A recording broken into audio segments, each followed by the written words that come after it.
जैसा कि आप सभी जान रहे हैं कि 18 तारीख को दोनों ही खेमे की मीटिंग हुई थी। एक तरफ जहां एनडीए ने अपनी बैठक की थी जिसमें 38 दलों को शामिल होने की बात कही जा रही है, उसकी लिस्ट भी जारी की गई है। तो वहीं 26 दलों की बैठक बेंगलुरु में हुई थी जिसका नेतृत्व नीतीश कुमार के देखरेख में हुआ था।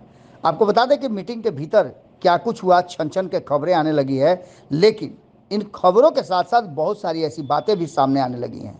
कहा तो ये जा रहा है कि नीतीश कुमार के प्रबल विरोधियों को भारतीय जनता पार्टी ने बड़ा टास्क दिया है। उसमें एक तरफ जहां उपेंद्र कुशवाहा शामिल हैं, तो वहीं आरसीपी सिंह को भी दिया गया है एक बड़ा टास्क। इसके साथ साथ जहां एक तरफ चिराग पासवान और पशुपति कुमार पारस को भी बड़ी जिम्मेवारी दी गई है, तो सबसे बड़ी जिम्मेवारी जीतन राम मांझी को दी गई है। जीतन राम मांझी को नीतीश कुमार के सबसे मजबूत किला में सेंधमारी करने की जो जिम्मेवारी दी गई है, उसको संतोष सुमन ने आज से ही निभाना शुरू कर दिया। आपको बता देते हैं कि पहले ही अटैम्प्ट में संतोष सुमन ने नीतीश कुमार के और तेजस्वी यादव के मजबूत किले में सेंधमारी शुरू कर दी और ढहाने का काम आज से शुरू हो चुका है। देखिए क्या कर रहे हैं संतोष मांझी, और किस तरह से जब वो गरीब संपर्क यात्रा में गए तो क्या कुछ निकल करके सामने आया, और इन सब से कितना उत्साहित और खुश उनके पार्टी के लोग हैं।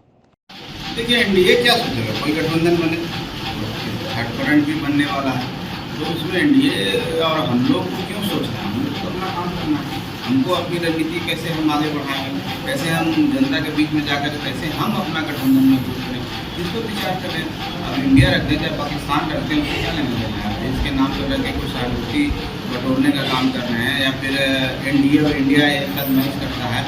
हम एक माननीय मंत्री जी की बात सुने और उनका वायरल हो रहा है, वो बोल रहे हैं कि एनडीए को मजबूत करेंगे, एनडीए को मजबूत करें, एनडीए बहुत मजबूत है, एनडीए हरा देगा सबको। उनको पता नहीं चल रहा है कि एनडीए और इंडिया क्या है, तो ये कंफ्यूजन होगा, उन्हीं को नुकसान होगा। इंडिया तो 25 साल से 25 साल की गौरवशाली यात्रा तय कर करके आज चल रहा है, और जितने उतार चढ़ाव भी देखे और सरकार में भी रहे, वाजपेयी जी की सरकार, माननीय नरेंद्र मोदी जी की सरकार चल रही है, और उसने आज इस देश को बहुत आगे इंटरनेशनल फोरम पर भारत का जो नक्शा है अंतर्राष्ट्रीय मानचित्र पर नजर आने लगा, और नरेंद्र मोदी जी इस दुनिया के शक्तिशाली नेताओं में उनकी शुमार होने लगी।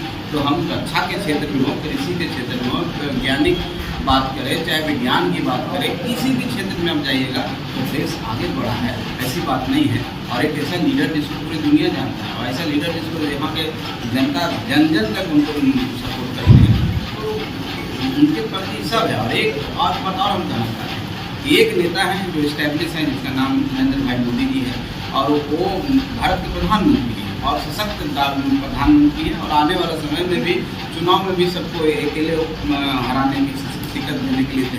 और दूसरा तरफ 24 दल, 25 दल, कभी 18 दल मिल करके दौड़ा भागा भाग हो रहा है। भागम भाग में कोई गिर जा रहा है तो उठ के फिर भागने लग रहा है। किसी की अपनी अपनी आइडियोलॉजी है, और सबसे बड़ी बात है कि कांग्रेस के खिलाफ सब लोग आए, और कांग्रेस के छतरी के तहत कैसे रहेंगे, कैसे कॉम्प्रोमाइज़ करेंगे, किन मूल्यों को साथ को कॉम्प्रोमाइज़ करेंगे। जिस जनता को जहाँ पर मान लीजिए कहीं पर कोई रीजनल बेसिस पर आया, कहीं पर कोई भाषाई क्षेत्र को लेके आया, कहीं पर कुछ और कुछ सरकार में सत्ता में आया, और सब एक प्राइम मिनिस्टर सभी खरीदे, सबकी महत्वाकांक्षा है, क्योंकि बड़ी स्ट्रॉन्ग पार्टी है अपने अपने क्षेत्र में, रीजन में स्ट्रॉन्ग पार्टी है। मान लीजिए कि लालू यादव जी हैं तो बिहार में एक वोट बैंक है उनका, हम मानते हैं, तो उनका भी महत्वाकांक्षा है कि उनका बेटा CM बन जाए। मान लीजिए माननीय नीतीश कुमार जी हैं, उनका भी एक है, वो भी PM बनने की कोशिश कर रहे हैं। मांझी जी नहीं कह रहे हैं क्या कि मुख्यमंत्री बनना चाहिए सबको?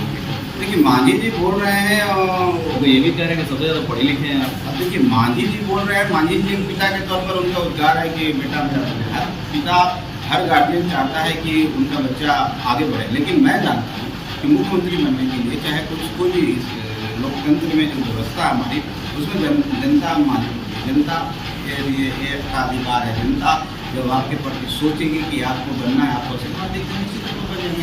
अगर ये वीडियो पसंद आई और वह बिहार के राजनीति और बिहारियत से सरोकार रखेनी तो सब्सक्राइब बटन दबा के चैनल के सब्सक्राइब कर ली। ओजे एगो घंटी बा, ओकरा बटन दबा देला से कुल सटीक और मारक खबर रुआ मुफ्त में मिल जाई।